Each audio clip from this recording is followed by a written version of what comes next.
Bonjour à tous, dans cette vidéo, je vous présente l'exercice sont-elles parallèles 2.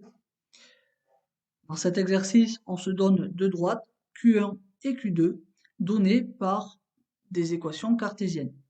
Une équation cartésienne de la droite Q1 est 5y plus 2x égale 0. Une équation cartésienne de la droite Q2 est moins 2x moins 5y égale moins 3.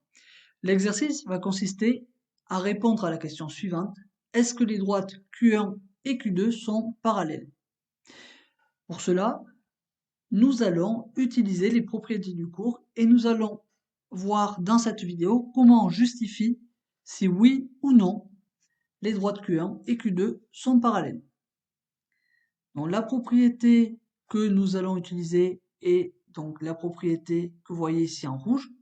On se donne la droite D dans une équation cartésienne est ax plus by plus c égale 0. On se donne également la droite D' dans une équation cartésienne est a'x plus b'y plus c' égale 0.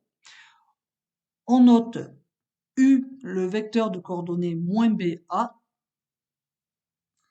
Donc avec B et A, les coefficients que vous pouvez lire dans l'équation cartésienne de D.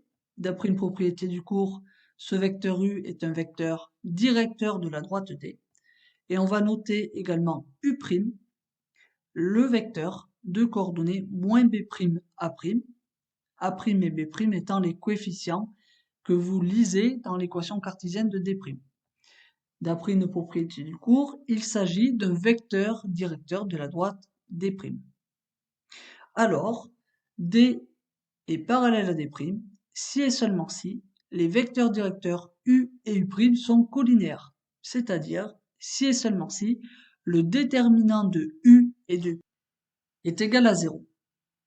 Nous allons donc utiliser cette propriété très pratique lorsque les deux droites sont données par une équation cartésienne.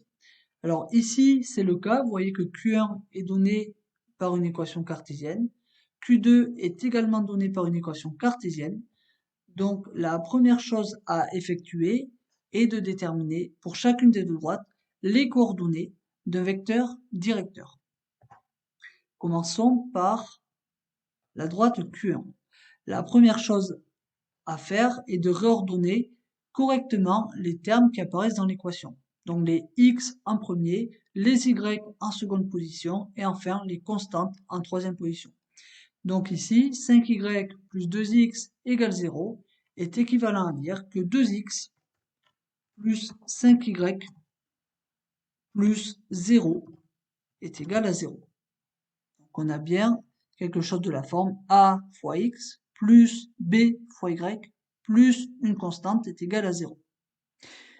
Donc si bien que un vecteur directeur de Q1 est le vecteur U1 donné par les coordonnées, donc ici moins b, ce qui me donne moins 5, ici a, ce qui me donne 2.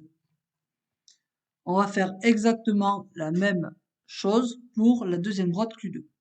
Donc moins 2x moins 5y égale moins 3, si et seulement si, moins 2x moins 5y plus 3 est égal à 0.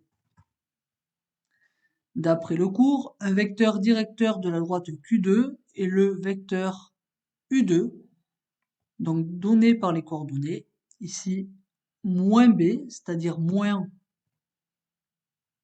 5, autrement dit plus 5, je vais mettre directement 5, et ici a, c'est-à-dire moins 2.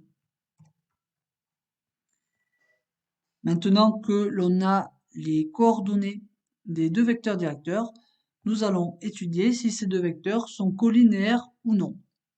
Alors je vous rappelle que s'ils sont collinéaires, les deux droites sont parallèles. S'ils ne le sont pas, les deux droites ne sont pas parallèles. Alors à travers les coordonnées, vous pouvez voir que le vecteur U1 est l'opposé du vecteur U2. C'est-à-dire que U1 égale moins U2. Donc effectivement, ces deux vecteurs sont collinéaires. Si vous ne le voyez pas, vous pouvez toujours être amené à calculer un déterminant. Donc nous allons donc ici calculer le déterminant. Donc nous choisissons la représentation sous la forme d'un tableau. Dans la première colonne, nous mettons les coordonnées de U1, c'est-à-dire moins 5, 2. Dans la deuxième colonne, nous mettons les coordonnées de U2, c'est-à-dire 5, moins 2. Et nous allons calculer le déterminant en effectuant le produit donc, de la première diagonale, c'est-à-dire moins 5 fois moins 2. Donc moins 5 que multiplie moins 2, moins le produit des coefficients de l'antidiagonale, c'est-à-dire 2 fois 5. Donc 2 que multiplie 5. Et donc, si vous calculez, moins 5 fois moins 2, ça me donne 10, moins donc 10, et donc ça vaut 0. Conclusion, les deux vecteurs U1 et U2 sont collinéaires. En utilisant la propriété du cours, on peut conclure que les droites Q1 et Q2 sont parallèles. Ce qui conclut l'exercice. On peut donc cliquer sur oui